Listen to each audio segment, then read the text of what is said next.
For centuries, there's been this huge debate raging right at the heart of Christian theology. It's a paradox that seems to pit two giants of the New Testament against each other, creating what feels like an impossible contradiction. On one side, you've got the Apostle Paul, who says a person is saved by faith. And on the other, you have James, who says faith without works is dead. So, which is it? Let's dive in and see if we can get to the bottom of one of the Bible's most enduring puzzles. The theologian Chuck Missler, he used to tell this great story about a New Yorker cartoon.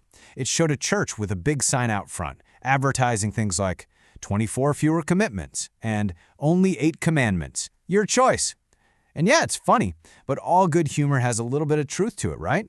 It kind of points to this modern tendency we have to prefer comfort over real commitment, a kind of faith that asks for, well, less. And that whole idea of a comfortable, convenient belief system, it really gets to the core of our question today. What is real faith? I mean, is it just about agreeing with a list of ideas? Is it an emotional experience? Or is it something more? And here is where the rubber meets the road. On one hand, the Apostle Paul makes it crystal clear in books like Ephesians and Romans that we are saved by faith, not by our own good deeds. But then you turn the page to James, and he seems to say the exact opposite, that a faith that doesn't produce any works is totally useless. So, what's going on here? Are they contradicting each other? Well, according to Chuck Missler, there's no contradiction here at all. See, he argued that James isn't fighting with Paul, he's clarifying him. James is actually breaking it down for us, describing 3 different kinds of faith to show us what genuine, saving faith really looks like, and, just as importantly, what it doesn't. So, the first category James brings up is what we can call dead faith. This is the kind of belief that, it sounds good. He uses all the right religious words, but when you check for a pulse, there's nothing there.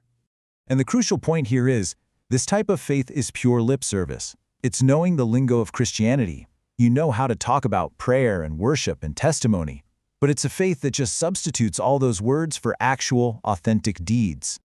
James gives this incredibly powerful example. Imagine you see someone who is shivering and starving. A person with dead faith might walk up, pat him on the back, and say, "Hey, go in peace, be warmed and filled," and then just walk away, without offering them a coat or a meal.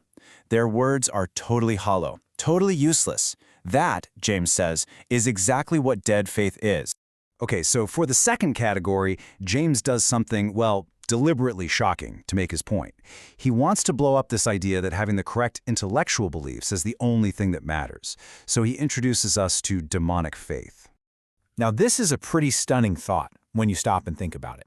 James's point is that if you measure faith by intellectual correctness alone, then demons are some of the best theologians around. They aren't atheists. They absolutely believe, and their doctrine is flawless. I mean, look at what they believe. They know there is one God. In the Gospels, they correctly identify Jesus as the Son of God way before a lot of humans did. They even understand that they have a future appointment with God's judgment. They believe all the right things, and James says they tremble because of it. But they're still lost. And why? Because their belief involves their intellect and even their emotions, but it never touches their will. They have not submitted. So if real faith isn't just cheap words, and it's not just having all the right answers in your head, then what is it? Well, James's third and final category gives us the answer. He calls it dynamic faith.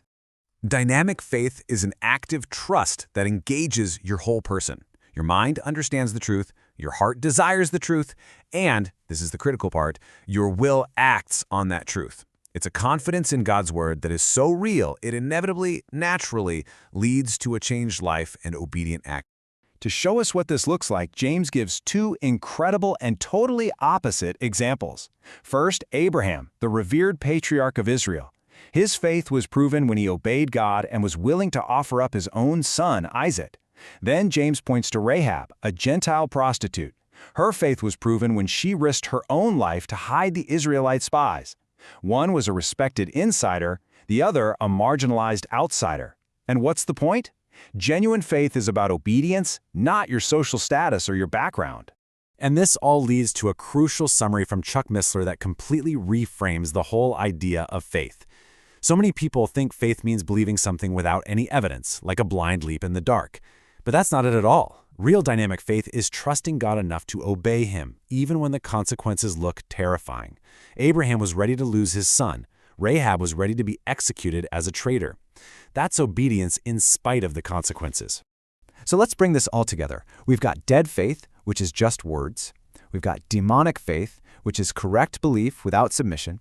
And we have dynamic faith, which is active, obedient trust. So how does this finally solve that paradox between Paul and James?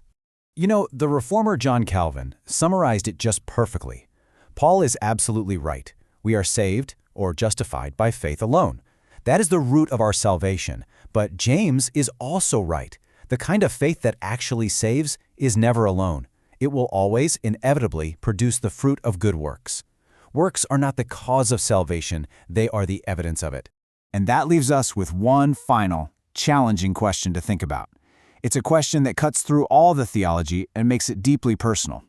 If your faith was a crime, and your life was the only evidence presented to the court, would a jury find you guilty?